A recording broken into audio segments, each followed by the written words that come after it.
Assalamualaikum warahmatullahi wabarakatuh. Mustami'in tema sejarah.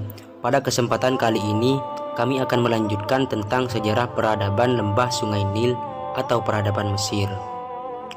Yang pertama di sini kami akan mengangkat Kerajaan Mesir Tua. Kerajaan Mesir Tua berlangsung sejak masa pemerintahan Fir'aun Menes sampai dengan pemerintahan Pepi II antara tahun 3100 sampai 2134 sebelum Masehi. Lahirnya Kerajaan Mesir Tua ialah setelah Fir'aun Menes berhasil mempersatukan Mesir Hulu dan Mesir Hilir, sebagaimana yang telah kami sebutkan di video sebelumnya. Untuk yang penasaran, bisa ditonton video kami, linknya ada di deskripsi. Masa Kerajaan Mesir Tua juga dikenal sebagai Abad Piramida, karena pada masa itu banyak dibangun piramida raksasa. Ibu kota Kerajaan Mesir Tua adalah Memphis. Kerajaan Mesir Tua didirikan oleh raja-raja dari selatan. Kerajaan ini mencapai puncak kejayaan pada dinasti 3 dan 4, kira-kira 2600 sampai 2400 sebelum Masehi. Selama ini semua ciri yang menjadi tanda kebudayaan Mesir yang unik dimantapkan. Dari hasil penemuan terdapat karya para Fir'aun dinasti 5 dan 6 yang lebih dikenal. Meskipun tidak semegah dinasti 3 dan 4, mereka melapisi dinding piramida dengan gambar-gambar dan mantra-mantra magis yang diukir dan diwarnai dengan hati-hati.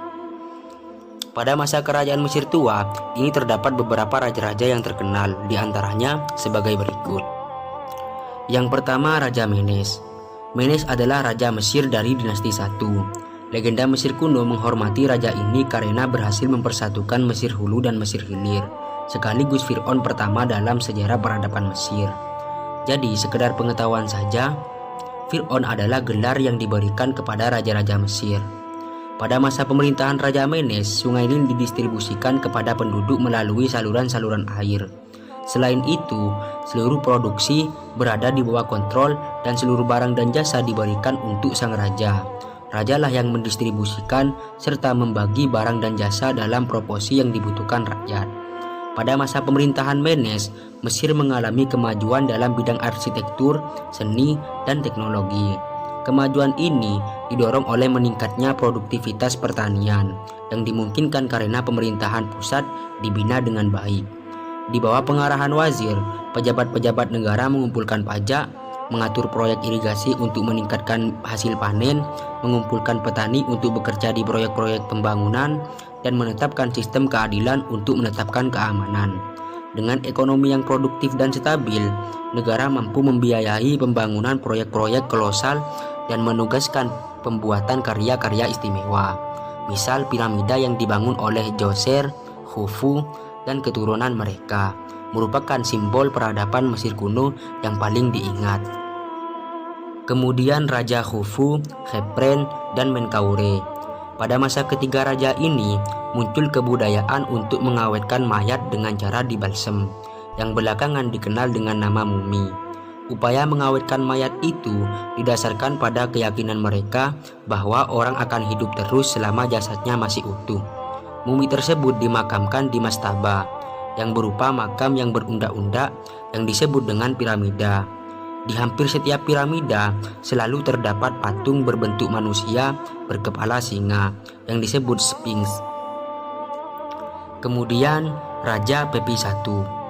Pada pemerintahan Pepi I, kerajaan Mesir memperluas wilayah kekuasaannya sampai ke wilayah Sudan dan Abyssinia.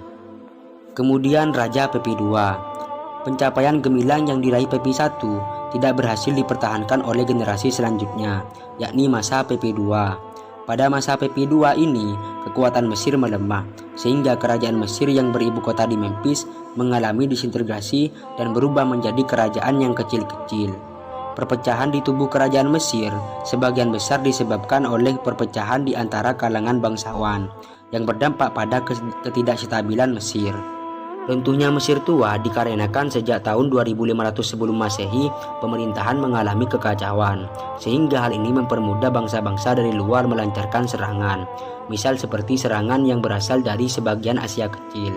Selain itu, para bangsawan banyak yang menginginkan kekuasaan sendiri-sendiri, sehingga terjadilah perpecahan antara Mesir Hulu dan Mesir Hilir. Ada salah satu fakta dan keunikan yang terdapat pada diri Raja Pepi II, yaitu dia selalu menempatkan seorang budak telanjang di dekatnya yang tubuhnya diolesi madu. Hal ini ia lakukan untuk mencegah lalat mendarat pada dirinya.